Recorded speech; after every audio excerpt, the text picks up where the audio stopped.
Your thoughts are the most powerful thing in your universe because your thoughts, in fact, create your universe. Your thoughts have so much power, and yet I don't think you're truly using them to their highest capability. Now, your subconscious mind is comparable to God. You know, that all-powerful being that can make anything happen? That's your subconscious mind. Now, in order for God to make something happen for you, you must feed it a message to make it happen. Same thing with your subconscious mind.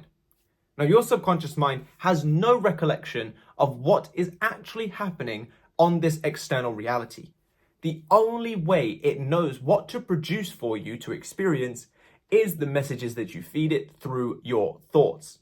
Therefore, in order to make your all-powerful being on your internal create something on your external, you must show it something through your thinking. You must show it that you are already experiencing that which you desire through your thinking. Therefore, your thoughts are the most powerful thing that you will ever hold in your grasp.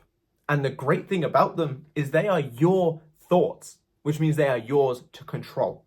This, in simplified terms, means you can create anything because you have an all-powerful being on the internal. You can feed it the story that you have, what it is that you desire, regardless of what it is, because as long as you can think it, you can have it, and your thoughts are yours to control, which means you are the only variable that will ensure your success. If that doesn't show amazing power, I don't know what is or what will. Your subconscious mind, the way that it works is it gets to work providing the stories that you are feeding it through the path of least resistance, which in layman's terms means the quickest way possible. Generally speaking, once you've impressed your subconscious mind with the desire that you have, it will get to work making it happen in the fastest way possible. So if we focus on really showing it that story, if we stay committed and vigilant with our thoughts, we will ensure that we get that desire as fast as we possibly can. Now, you are the controller of your thoughts. You are not the thoughts themselves. You are the awareness you place on those thoughts. So you have the power to direct them, and inside of you, you have the power to create anything you like using them. So what you're going to do from this moment onward, from as soon as you click off this video, and of course, like it before you do, please. But as soon as you've clicked off this video, you are going to watch your thoughts like a bodybuilder watches his or her calories. You are going to take note of whatever thoughts come up and ensure that you are taking the commitment and time to direct them to a new state of mind.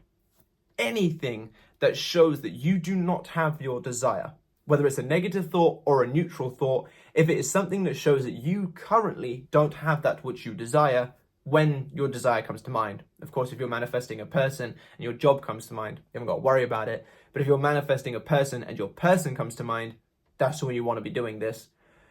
You're going to catch that thought. If it is something that is telling you you don't have what it is that you desire, you are going to disassociate from that thought. You are not going to let that thought hold any power over you. Because remember, you choose the thoughts that you have and you choose what you focus on.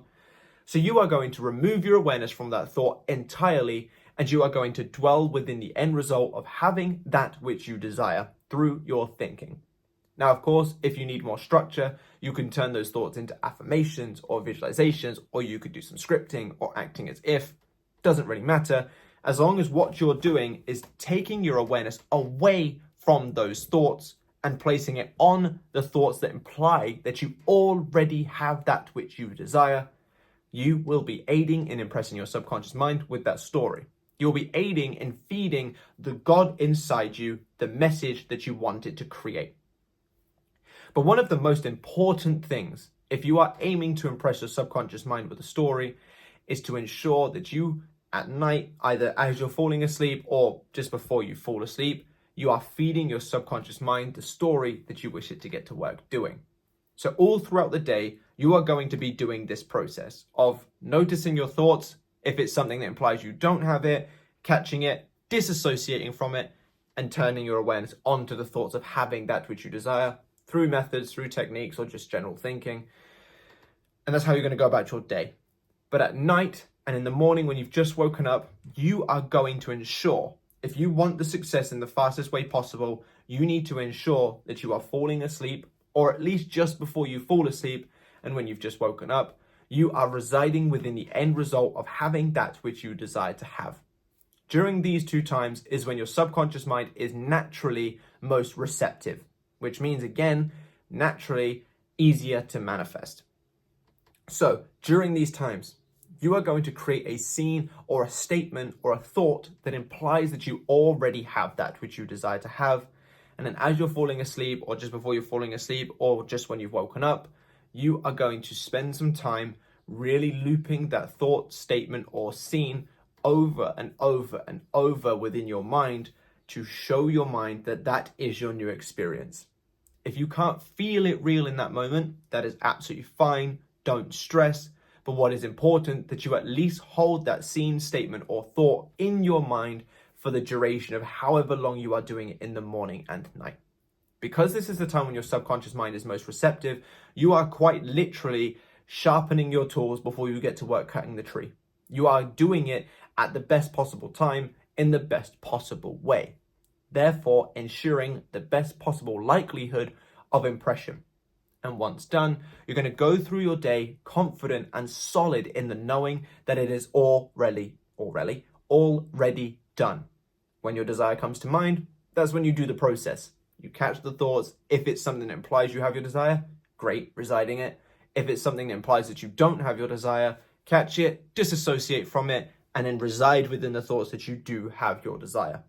Essentially, what you are going to be doing when doing this process is you are going to be ensuring that you are consciously and proactively showing your subconscious mind, hey, look, I have my person, or anything that you desire, but of course you can do it with your person. And then as you go through your day, you're being reactive, but in a positive sense, because you're not associating with anything that claims that you don't have your desire, and instead placing your awareness on that of having your desire. If you follow this process, and if you genuinely follow it, don't be giving me that whole, I've been doing it for 3 months, but no movement. But if you check through my YouTube comments log, you'll see that every other day I've commented on someone's video saying I still haven't had movement. If you genuinely follow this, the way that a bodybuilder follows their macros and tracks their calories, you will succeed. You have no choice but to succeed. Consistency in doing the work and then holding on to the, yes, it is done the rest of the time, will yield results. It has no choice but to. Like I said earlier on in the video, I put all the effort in, all the physical effort to make money, to build relationships, to have relationships with specific people, to no avail. If I somehow got my specific person, I'd lose them not long after anyway. If I somehow got some money, some stupid thing would come up and I'd lose it anyway. I was never fruitful because up here, I was never feeding my subconscious mind the right story.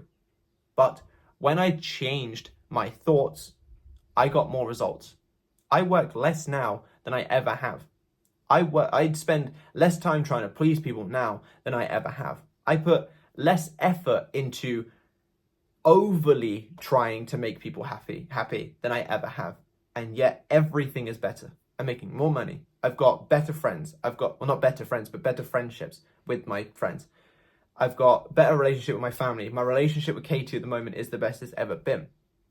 All of this came from less work, more thoughts, essentially. Less work, more putting my thoughts in the right place. So if you follow this, and this is what I do to do it, I try to fall asleep affirming to myself every single night. I try to take some time in the morning, but it very much depends on if I'm getting the kids ready for school and everything. But as I go through my day, I stay vigilant on my thoughts. What I've just given you now is the same thing that I make use of to succeed every single time. So follow it. I really hope you've enjoyed this video. If you have, drop me a like and a comment to let me know. Subscribe to the channel if you haven't already, and click that bell icon so you don't miss any future videos. All of my coaching services are down below in the description. I highly recommend you sign up because they are guaranteed to help you on your journey. And I look forward to seeing you lovely people in the next one. Bye-bye.